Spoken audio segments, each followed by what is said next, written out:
del Instituto Politécnico Nacional, de la Escuela Nacional de Ciencias Biológicas, de Ingeniería en Sistemas Ambientales, el equipo 7 presentará el tratamiento terciario. Martínez Landín, Ana Gabriela. Galindo García, Dulce Lisset. Prado Juárez, María Alicia. Velasco Cruz Ariadna. Ventura Vega, Montserrat. Fundamentos de operación. Filtración. La filtración es una operación en la que el agua pasa por un medio poroso reteniendo la mayor cantidad posible de materia en suspensión. El proceso de filtración para un tratamiento terciario debe estar diseñado para lograr una calidad de fluente de 10 partículas por millón de dBO y 10 partículas por millón de sólidos en suspensión. Un ejemplo es la filtración por membrana, en la que el flujo de las sustancias se determina por la fuerza impulsora aplicada, que se puede deber a gradientes de concentración, presión, temperatura o potencial eléctrico. En el caso de la filtración por membrana, los equipos van a estar adaptados dependiendo al tamaño de partícula que se desea separar, por lo que se puede clasificar a la filtración en microfiltración, ultrafiltración, ósmosis inversa o nanofiltración. En la parte superior derecha se observa un equipo de ósmosis inversa y en la parte inferior izquierda corresponde a un sistema de filtración de medios granulares. Además, las membranas de dichos equipos también deberán tener ciertas características según el tipo de filtración que se quiera llevar a cabo. Pueden ser de geometría plana, en espiral o tubular, y pueden ser de diferentes materiales como fibras huecas o capilares, de materiales orgánicos o inorgánicos. En esta diapositiva se muestran membranas utilizadas en la microfiltración, las cuales son membranas con estructuras de poros muy abiertas. Del lado derecho tenemos un ejemplo de un equipo con membrana de ultrafiltración, las cuales generalmente tienen medidas de 2.2 metros de ancho por 3.4 metros de alto y 9.9 de largo. Este tratamiento elimina contaminantes como lo son sólidos finos en suspensión, productos químicos, también disminuye la demanda bioquímica de oxígeno. El caudal que maneja es de 4 litros por hora y trata hasta 90.000 metros cúbicos por día. Bien, pasando con las ventajas y desventajas que puede tener el proceso de filtración, tenemos en las ventajas que hay filtros especiales para la reducción de minerales, reducción de dureza por intercambio iónico, ultrafiltración con la ósmosis inversa y desinfección a través de la lámpara ultravioleta. Sin embargo, con las desventajas, si no se hace el mantenimiento correctamente, puede ser un foco de bacterias. Al igual que al usar la luz ultravioleta, las altas concentraciones de sólidos suspendidos totales serán ineficaces y puede haber una infección por virus, esporas y quistes. Al igual que existe la posibilidad de que se produzca fotorreactivación en los microorganismos.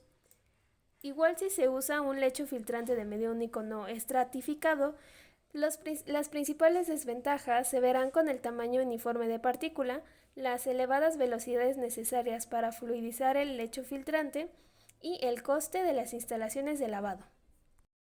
Las aplicaciones de este tratamiento se pueden observar en el tratamiento para agua potable, lixiviados de plantas de tratamiento para separar los sólidos suspendidos finos, contaminantes microbiológicos y el color. De igual manera en aguas de proceso, remoción de metales pesados, así como para tratar aguas grises. Ahora pasando con los costos de operación, la elección del tipo de filtro debe basarse en las características del agua y el costo total del sistema. Para fines de ejemplo, se usará como referencia la filtración por membrana. Como se puede observar en la tabla, se puede hacer un resumen de comparación de costos con los convencionales y por membrana. El costo diario mensual equivale a $421.15. En pesos mexicanos equivale a 8.718.40 pesos. Esto nada más el costo diario total. Si se hace el pedido mínimo total, sería de $1.820, traducido a 37.991.14 pesos mexicanos. Se presentan algunas ecuaciones que son utilizadas en este tratamiento, como es el área de filtración, la cual se obtiene dividiendo el caudal entre la tasa de filtración y el volumen del filtro, el cual se obtiene multiplicando el área por la altura. Normativa y eficiencia en el proceso de filtrado. La norma oficial mexicana NOM 180 SSA 1 1998, Salud ambiental, agua para uso y consumo humano, equipos de tratamiento de tipo doméstico, requisitos sanitarios, establece los requisitos que deben cumplir los equipos de tratamiento de agua de tipo doméstico. Esta norma se apega a la eficiencia de filtrado de agua, indicando que se debe determinar la eficiencia del proceso mediante la filtración de una sustancia con una cantidad conocida de microorganismos. El proceso de nitrificación es generalmente realizado por bacterias quimionitroautótrofas tipificadas por los géneros Nitrosomas y Nitrobacter, que emplean el carbono inorgánico como fuente de carbono para la síntesis celular y el nitrógeno inorgánico para obtener energía. Los microorganismos involucrados en este proceso se dividen en dos grupos diferenciados. Las bacterias amonioxidantes, abreviadas como AOB, que se encargan de la conversión del nitrógeno amoniacal a nitrito, formando hidroxilamina como producto intermediario, y las bacterias nitrito-oxidantes, abreviadas como NOB, que se encargan de la transformación de nitrito a nitrato. Cabe mencionar que también existen algunos hongos heterotróficos que pueden oxidar el amoníaco a nitrato o producir ácido beta-nitropropiónico y nitrato sin pasar por el estado del nitrito. El proceso de desnitrificación consiste en la reducción del nitrato a nitrito y posteriormente a compuestos de nitrógeno gaseoso, como pueden ser el óxido nítrico, óxido nitroso y nitrógeno diatómico. Esto en presencia de una fuente de carbono orgánica. Estas fuentes incluyen compuestos orgánicos presentes en las aguas residuales urbanas e industriales y compuestos adicionados durante la etapa anóxica como metanol, etanol y ácido acético. La desnitrificación suele producirse en ambientes denominados anóxicos, es decir, carentes de oxígeno y con disponibilidad de nitrito y nitrato como aceptores de electrones. Dentro de los equipos que se ocupan para llevar a cabo este tratamiento, se destaca el reactor Sharon. Este opera a una temperatura de 35 grados Celsius en el cual no hay retención de biomasa. Tiene la ventaja de no necesitar un control riguroso, ya que cuando se ha oxidado un 50% de amonio, el pH baja a 6.7 aproximadamente, con lo cual las bacterias amonio oxidativas se inhiben automáticamente. Cabe mencionar que su aplicación es de un alto coste operacional. De igual manera tenemos a los reactores SBR. Esta tecnología es más fácil de controlar ya que la biomasa generada puede ser retenida. Y en este tipo de equipos las bacterias nitrito oxidantes son inhibidas por factores tales como limitaciones de oxígeno disuelto o por la concentración de amoníaco o ácido nítrico libre. Finalmente se encuentra el equipo Cannon, el cual consiste en el acoplamiento de la nitrificación parcial y el proceso de oxidación anaerobia de amonio en un mismo reactor aireado. Su facilidad operacional radica en que no es necesario tener varios equipos, ya que todo el proceso es llevado a cabo en un mismo reactor. Las bacterias amonio oxidativas oxidan parcialmente el amonio a nitrito y al mismo tiempo consumen el oxígeno disuelto. Esto genera las concentraciones apropiadas de amonio, nitrito y oxígeno para la biomasa de oxidación anaerobia de amonio. La biomasa forma una biopelícula estratificada donde la capa exterior está conformada por organismos diferentes que consumen el oxígeno disponible. Para llevar a cabo la nitrificación y desnitrificación existen sistemas en los cuales estos procesos se llevan a cabo uno tras otro. El primer ejemplo que tenemos es la configuración Lutza-Kettinger modificada o sistema anóxico aeróbico, la cual es una de las tecnologías más utilizadas en los sistemas convencionales de remoción de nitrógeno. Este consiste en que en el primer reactor se realiza la desnitrificación empleando como fuente de carbono orgánico el agua residual, es decir, el afluente, como lo muestra la imagen superior izquierda. Y en el segundo tanque, el cual es el reactor aeróbico, el nitrógeno amoniacal es oxidado a nitrato, siendo necesaria la recirculación del licor mixto rico en hidratos al tanque anóxico para su desnitrificación. Otro de los sistemas es el aeróbico anóxico. Este se caracteriza porque el tanque aeróbico se encuentra situado al inicio del proceso realizando la nitrificación y consumo de la fuente de carbono orgánica. Después se encuentra el tanque anóxico donde se realiza la desnitrificación y aquí es necesaria la adición de una fuente de carbono exógena. Una de las ventajas que presenta este sistema es que elimina la necesidad de recirculación del licor de la mezcla. Sin embargo, hay costos operacionales adicionales que están asociados a la adición de carbono exógeno como metanol o acetato. Por último, una de las tecnologías más recientes es el reactor de biofilm de membrana aireada, en el cual se lleva a cabo en un solo tanque la nitrificación y desnitrificación simultáneas, por lo que este proceso reduce la necesidad de una fuente de carbono adicional. El proceso de nitrificación-desnitrificación, conocido como NDN, tiene como objetivo básico la eliminación del nitrógeno que hay en un residuo. Se trata de un proceso microbiológico en el cual el amonio es oxidado por bacterias autótrofas a nitrato y en presencia de oxígeno y carbono inorgánico. Esta parte es la nitrificación y a continuación este nitrato es reducido por bacterias heterótrofas a nitrógeno molecular gas en ausencia de oxígeno y presencia de carbono orgánico. Esta parte es conocida como la desnitrificación. El caudal que maneja es de 4 litros por segundo y llega a tratar una capacidad de caudal de hasta 900.000 galones por día, que equivale a 0.1419 metros cúbicos por hora. Costos. Tomando en cuenta un tratamiento total y ambos tratamientos, varía entre 0.06 pesos por kilogramo en un metro cúbico y 12 centavos por kilogramo en un metro cúbico. Pasando con las ventajas de la desnitrificación y nitrificación, se tiene que hay una eliminación de materia orgánica sin necesidad de aportar oxígeno, al igual que una reducción de emisiones de gases invernadero y una reducción de malos olores. Sin embargo, en las desventajas, la desnitrificación puede ser afectada por varios factores, ya que algunos organismos son extremadamente sensibles como las bacterias. Los factores que destacan son la temperatura, el oxígeno disuelto, el pH, la alcalinidad y la concentración de nitrato. Los procesos de nitrificación y desnitrificación son los más utilizados para la eliminación del nitrógeno de las aguas residuales. Ayuda a transformar el nitrógeno orgánico y amoniacal en nitrógeno gas inerte y no contaminante, provenientes de industrias como la petroquímica, farmacéutica, alimentaria y fertilizantes. Los coeficientes estequiométricos de la reacción muestran que por cada mol de amonio oxidado en el proceso de nitrificación se consume una cantidad significativa de oxígeno y produce una cantidad pequeña de biomasa. También a su vez consume una cantidad considerable de alcalinidad debido a la producción de iones hidrógeno. Esta producción de ácido junto con el consumo de dióxido de carbono tiene un impacto sobre el equilibrio del ácido. Ecuaciones de nitrificación. Para las ecuaciones de nitrificación utilizamos la norma NMX AA 154 SCFI 2011. Análisis de agua. Determinación de nitrógeno de nitritos en aguas naturales, residuales tratadas y marinas. Método de prueba.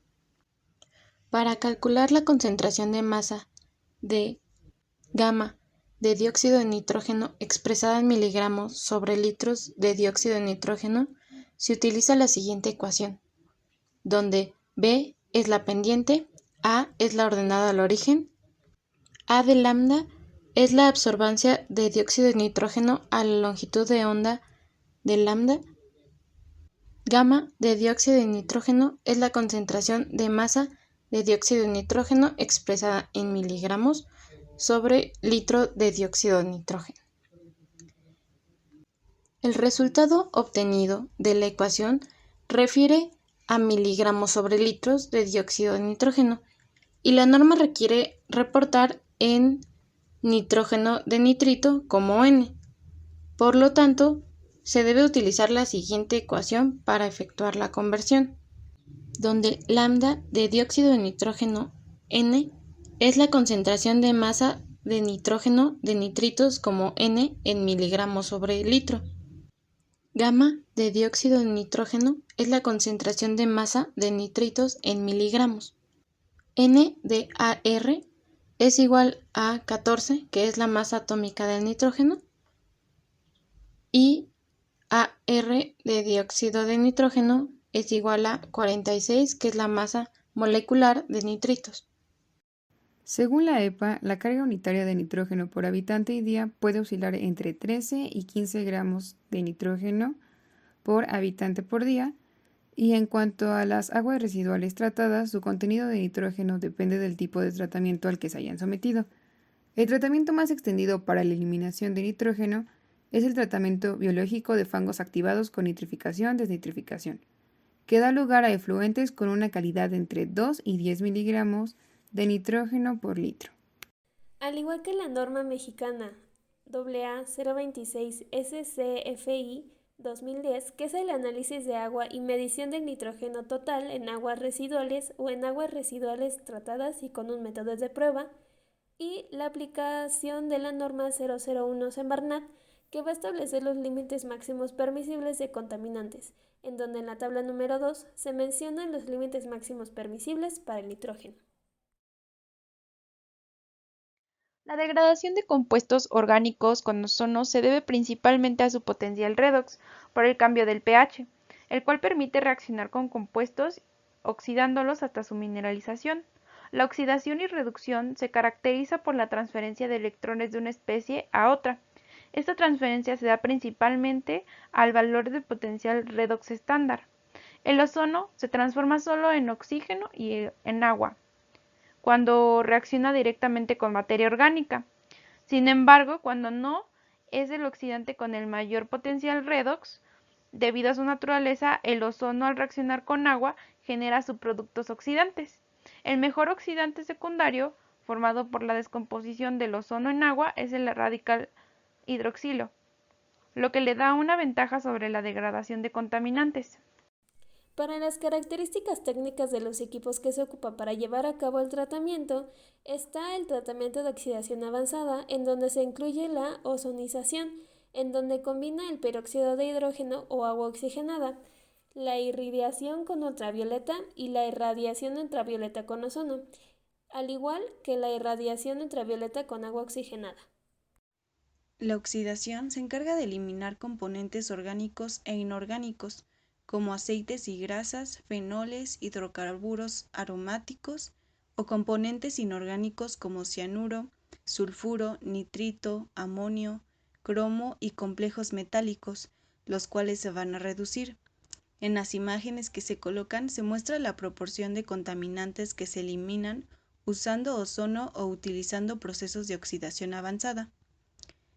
El caudal que se maneja generalmente es de 30 a 60 metros cúbicos por día. Dentro de las ventajas que pueden existir en este tipo de tratamiento, se puede destacar que no solo cambia de fase el contaminante, sino que lo transforma químicamente hasta la destrucción del mismo. De igual manera, elimina efectos de desinfectantes, medicamentos y oxidantes residuales como el cloro, los cuales pueden ser perjudiciales para la salud. Los reactivos utilizados como oxidantes son generalmente sustancias que se descomponen durante el proceso en productos inocuos. Es ideal para preparar las corrientes a tratamientos convencionales como el biológico, ya que aumentan la biodegradabilidad del agua residual. De igual manera, sirve para tratar contaminantes a muy baja concentración, por ejemplo los plaguicidas, y generalmente mejora las características organolépticas de las aguas tratadas. Por otro lado, las desventajas que se encuentran es que necesitan algunos procesos de tiempo de reacción elevado, los costos de inversión y operación pueden ser altos y es necesario mano de obra especializada.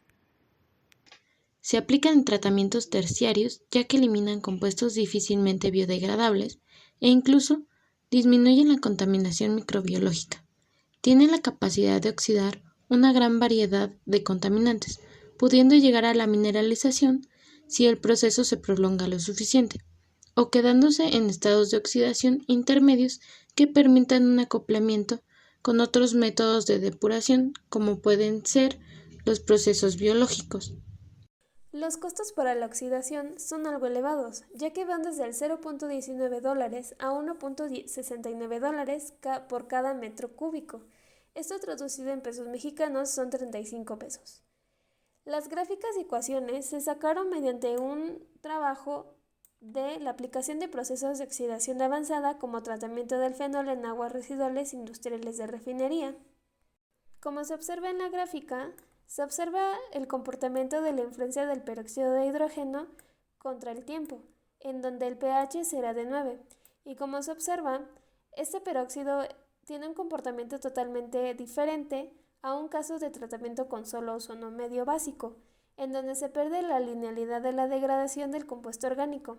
El informe completo se encuentra en la aplicación de procesos de oxidación avanzada como tratamiento de fenol en aguas residuales industriales de refinería.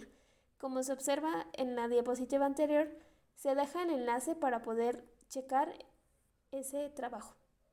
La normatividad para este tratamiento es la NMX AA 089-1 SCFI 2010, Protección al Ambiente, Calidad del Agua, el vocabulario parte 1, que cancela a la NMX AA 089-1 1986. La eficiencia de este tratamiento es del 91%. El tipo de compuesto orgánico es relevante en este método porque puede requerir de ciertas condiciones experimentales para poder obtener mejores resultados de eliminación del mismo.